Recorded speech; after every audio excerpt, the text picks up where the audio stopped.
Akpele nugbido do ya echiara ike nugbido ichi aka enye chiara lafuma yaro ekoro jo na lafuma last year mokpo be ekoro jo lafuma nuke jo fi ekona jo lafuma ike no echiyamam amona ano eko adam alwa no biblia oblim keke echiana afugbere tepo ike ova no papam la nyiba mi gba mi akpo chiaka fa blimo le lafuma ra yemi jagba roje pli ame yo ke no na chiawu wakonu mana mi kura chiawu nugbidodo chimare leke gbegbe chima kole oponuna mi tami mi akpo video ra mi atrogbo to mi siena Everlove TV ya mi na mi nyaba kong toke ya anya kong wada ikala angloma anglovio manglone bo ala ba la pwede shede ma anglo togbio du ya nyiba nkakadaka yo adonku yo nioji alaba taflache magbato yo nya yo ka yo nion alaba agba ota ononi opopu mashama da voglona gaka agba ganya kong tohere ikaba ahlota to bo obo janala ngloma gaka agba na miakpo ahlozo o maje kan angagbiado ba la ahlozo nu alaba agbajigla ma ba amokpo mo miatere agbajigla nu alaka ojaba rodo na ye miagbavio miasecho gbo Bajigla lakka o jaba do don to na ye nuyela ro roma eyan iba no do gbara roma ton o yan horan dadao o mo dagbale lofa o no ngogba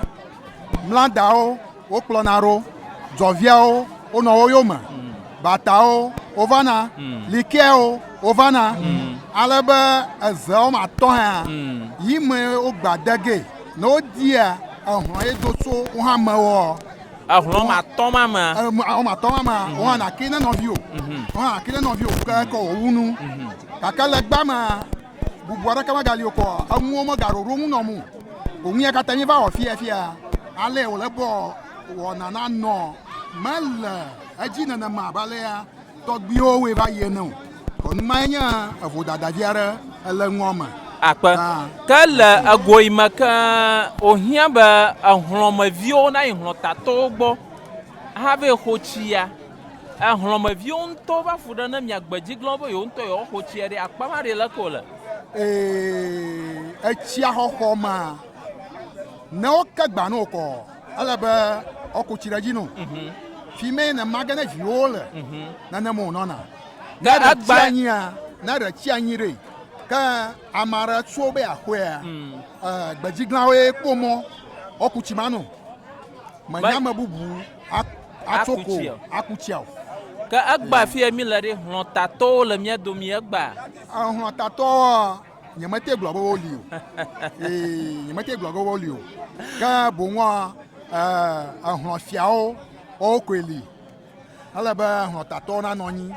kaka nyeba maso la dunia ko awe ba nyete pomo na ahota to aban bie mi do gba mi ko seba nshang rodogaro mauta ayo agbajigla nyawo fo papa gale la fia nyawo fo papa gale mi ko seba aji donpam alaba so he fudam no kuda agba panya no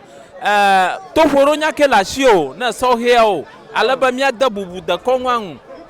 ni ko maglofia nyeba alea nya tuogle ya ajo ho ona rekama ni fia mi aga wo akere mi agble na mi atogbe obo na yi aroma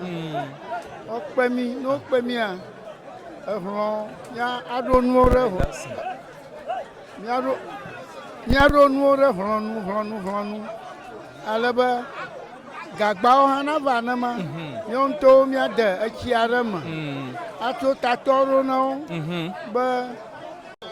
achia ntohiara onya na akpo ade okora nyigba kaka amoga wagbajemba ayola nyigba ha yo pe ta mi akukudam na togbio ahlota to mayoka ojaba wo akpada mianu alaba ayona doubleboa na wakpada mianu mieta kwana mi akpa be mi trogboy onto abale kene kwa enye enu ikamia tepe mi kwa la fon akwale ke amo bleba pour manyiba amo man de chi gagwaji ike enye nu blanyi ke be echimare dofia be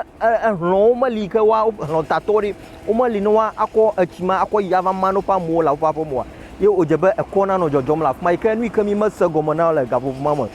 jawagba na subscribe to our channel on YouTube and be part of this group ye share ya me than a video on YouTube boko share the camera gbevo 15 va upload ne there Facebook, so follow us on YouTube and be part of great channel.